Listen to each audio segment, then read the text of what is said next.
Hello friends, Swati है।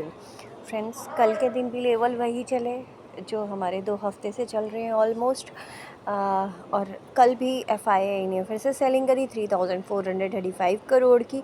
DI ने starting में सेलिंग करी थी, फिर बाद में थोड़ी सी परचेजिंग करनी पड़ी, नेट परचेजिंग ही करी है 2256 करोड़ की।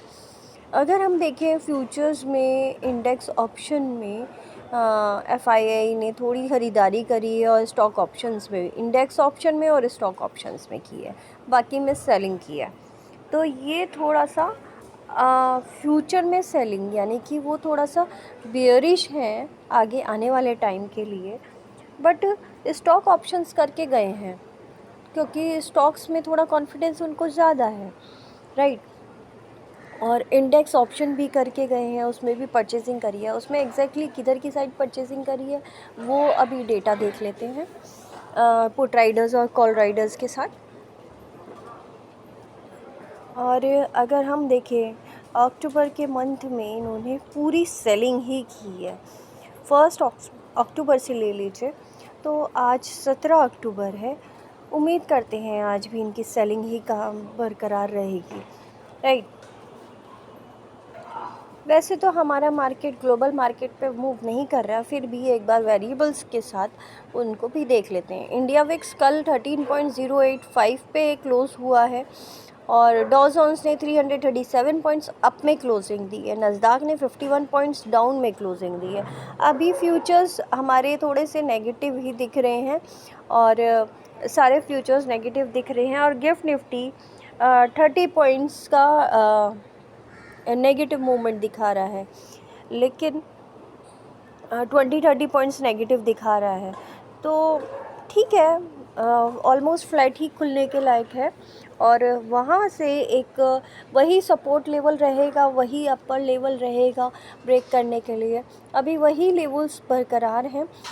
बैंक निफ्टी ने भी 52,000 फ्यूचर्स में क्लोजिंग दी है और नीचे की साइड अगर हम देखें बैंक निफ्टी ने 51,800, जो 800 का लेवल है बैंक निफ्टी ने नहीं तोड़ा, लास्ट मूवमेंट तक नहीं तोड़ा। निफ्टी ने फिर भी वॉलेटिलिटी दिखाई, बट बैंक निफ्टी ने बहुत बहुत ही कम वॉलेटिलिटी दिखाई। तो इससे पता चलता है कि ये एक्सपायरी डेज थोड़ा नॉर्मल रखना चाह रहे हैं, न्यूट्रल रखना चाह रहे हैं, राइट। 20 नवंबर में वैसे भी 20 नवंबर तक उसके बाद से तो इसमें कुछ होना ही नहीं है, फिर तो मंथ एंड में ही होगा जो भी होगा। आपने देखा रिलायंस फिर से 2708 पे पहुंच गया है और एचडीएफसी बैंक ने भी थोड़ा सा ऊपर की साइड मूवमेंट दिया, फिर भी बैंक निफ्टी ने अप साइड में मूवमेंट ज़्यादा नहीं दिया, राइट। एचडीएफसी अकेला ही उठा रहा था, इसलिए तब भी छोटे छोटे बैंक्स थे बट ज़्यादा कुछ खास नहीं थे। एसबीआई था। सीडीएसएल थोड़ा मुझे अच्छा लग रहा है इस लेवल पे, यहाँ पे हम ले सकते हैं एक बार। और अगर हम देखें फार्मा के सेक्टर्स थोड़े से उठे हुए थे, राइट। कमोडिटीज़ में देखें तो गोल्ड फिर से 2700 के आसपास पहुंच गया है, 2697 फिर से बहुत ज़्यादा बढ़ा हुआ है और सिल्वर भी 32 के पास जा रहा है। तो ये दिवाली की बाइंग है, ज़्यादा घबराने वाली बात नहीं है। क्रूड ऑयल कूल डाउन है, अभी भी 70.91 पे है और ब्रेंट ऑयल भी 74.72 पे। हाँ, कल से थोड़ा सा बढ़ा हुआ है बट फिर भी इतना ज़्यादा बढ़ावा नहीं है।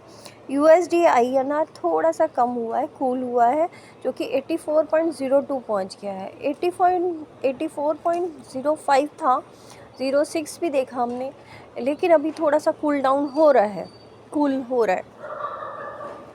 तो इसकी वजह से बैंक निफ्टी में आज मूवमेंट आ सकता है और लेवल्स वही रहेंगे जब तक वो लेवल्स नहीं टूटते। हम अप साइड या डाउन साइड में नहीं जाएंगे, बहुत ज़्यादा बुलिश, बहुत ज़्यादा बेयरिश नहीं होंगे, राइट। फ्रेंड्स, आज मेजर निफ्टी की एक्सपायरी है तो इस पे मूवमेंट देखेंगे। 15 मिनट्स के अगर टाइम फ्रेम पे देखें तो यहाँ एक डब्लू पैटर्न स्टार्ट होता हुआ दिख रहा है। अगर ये 25,000 के ऊपर चला जाए तो 25,050 के ऊपर चला जाए तो हम एक इसमें अपसाइड मूवमेंट देखेंगे, जो कि फर्स्ट वही 25,050 का लेवल रहेगा फर्स्ट, ये जो आपको दिख रहा है। और इसके ऊपर फिर हमें एक अपसाइड मूवमेंट 25,000 मैक्सिमम 200 का ही दिख रहा है, जो कि 250 का हमने पहले से लेवल निकाल रखा है, राइट। तो ये है। और नीचे की साइड अगर हम देखें, इसको वापस रख देते हैं। अगर नीचे की साइड हम देखें तो नीचे वाला लेवल यही रहेगा 24,900 का। ये 15 मिनट्स का टाइम फ्रेम है, ठीक है। तो 900 का लेवल जब तक नहीं तोड़ता है तब तक हम नीचे नहीं जाएंगे 15 मिनट्स के टाइम फ्रेम पे। इसलिए दिखा रही हूँ क्योंकि आज इंट्राडे करेंगे काफ़ी लोग, इसलिए। डेली टाइम फ्रेम पे अगर हमें देखना है तो अभी भी हम इसी लेवल पे हैं। इसके अंदर जब तक हम इसके अंदर घुसे, इसके अंदर ही हैं 25,220 का लेवल। और अगर हम पिंक 20 और नीचे की साइड 24,800 का लेवल, ये दोनों में से कोई नहीं टूटता है तब तक सस्टेन करना चाहिए, तब तक हम ज़्यादा बियरिश या ज़्यादा बुलिश नहीं होंगे, राइट। हम इसी लेवल पे हैं, हम अपने लेवल पे ही रहेंगे। और इसमें आज एक्सपायरी डे थोड़ा सा मेजर हो सकता है, तो आपको बड़े बड़े लेवल भी मिल सकते हैं। तो नीचे से बाय और ऊपर से सेल करके चल सकते हैं हम। बैंक निफ्टी में अगर हम देखें, बैंक निफ्टी में भी आज बड़े लेवल आ सकते हैं, राइट। डेली टाइम फ्रेम पे हमें यहाँ जो हमने काउंट किया था ये 52,300 पहला 200 और 400 का लेवल। जब तक 52,400 तक नहीं पहुँचता ये, हमें इसमें भी बाइंग में ज़्यादा नहीं जाना है, राइट। 52,400 का लेवल तोड़ने के बाद ही हम इसमें बाई में जा सकते हैं। ज़्यादा दूर नहीं है, 400 पॉइंट्स का है। अगर आपको 15 मिनट्स के टाइम फ्रेम पे देखना है तो आप उसमें भी देख सकते हो। 15 मिनट्स के टाइम फ्रेम पे 51,800 नहीं तोड़ा नीचे की साइड, और ऊपर की साइड 52,000 नहीं तोड़ा, राइट। 52,000 अगर ये 51,000 वापस से ऊपर जाना है इसको सपोर्ट लेके, तो ये 51,880 के ऊपर अगर निकलता है तो हम ये 52,180 तक का लेवल हम देख सकते हैं इसमें भी 15 मिनट्स के टाइम फ्रेम पे। और नीचे की साइड अगर हम देखें 51,600 और 500 तक का लेवल निकल के आता है, वो टूटता है तो 800 टूटते ही हमें 500 तक का लेवल आराम से मिल सकता है, 300 पॉइंट आराम से मिल सकते हैं। और ऊपर की साइड हमने बता चुके हैं 52,000 एक 180 का लेवल, राइट, 200 तक का लेवल, ये हमें काफ़ी अच्छे से मिल सकता है। अब अगर हम फिन निफ्टी की बात करें, फिन निफ्टी में अब हालांकि इतना ज़्यादा नहीं कर रहा है, कोई वॉल्यूम नहीं दिख रहा है, बट फिर भी अगर 15 मिनट के टाइम फ्रेम पे देखें तो ये कंसोलिडेशन में रहा और ऊपर की साइड 24,000 के ऊपर नहीं निकल पाया, नीचे की साइड 23,800 नहीं तोड़ पा रहा है। इसमें भी यही लेवल है। अगर इसको भी डेली टाइम फ्रेम पे देखें तो ये बिल्कुल बैंक निफ्टी की तरह ही है और इसने मूवमेंट ज़्यादा अच्छे से दी है।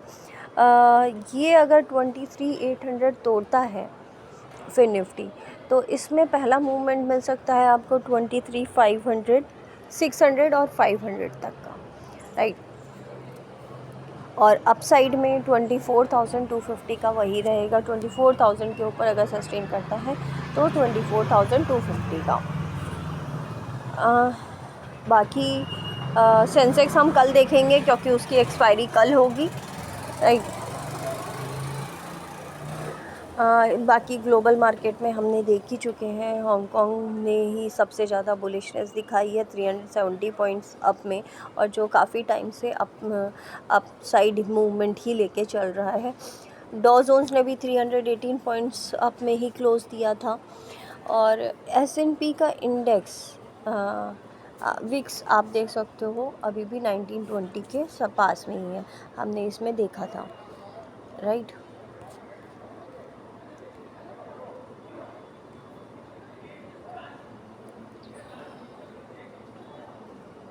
S&P का विक्स 19.15 फ्यूचर्स का। ठीक है फ्रेंड्स, तो अब देखते हैं हम किस तरीके से स्टॉक्स में वर्क कर सकते हैं। अगर हमें रिलायंस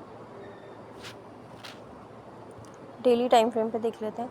रिलायंस थोड़ा यहाँ कंसोलिडेट होता है, फिर नीचे गिरता है, कंसोलिडेट हो रहा है, फिर नीचे गिर रहा है।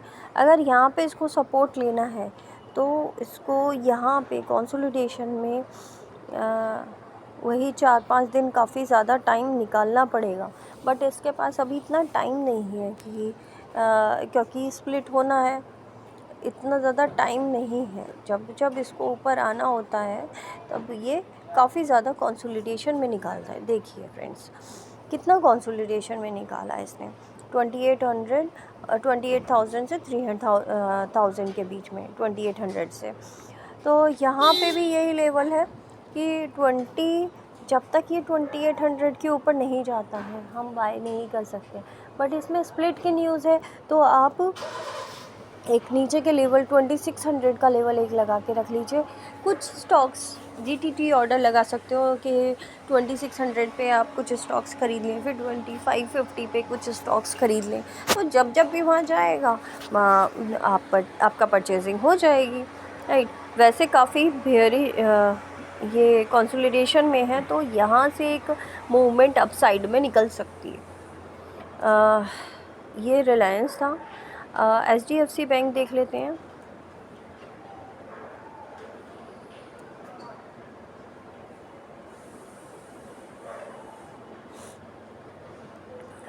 इसमें डेली टाइम फ्रेम पे एक बार और नीचे आना चाहिए इसको, जो कि 1600 का लेवल निकल के आता है, तब इसका W पैटर्न पूरा हो पाएगा, राइट। इसमें अगर हम देखें, ये एम पैटर्न बन रहा था, आधा बना था 1600 पे।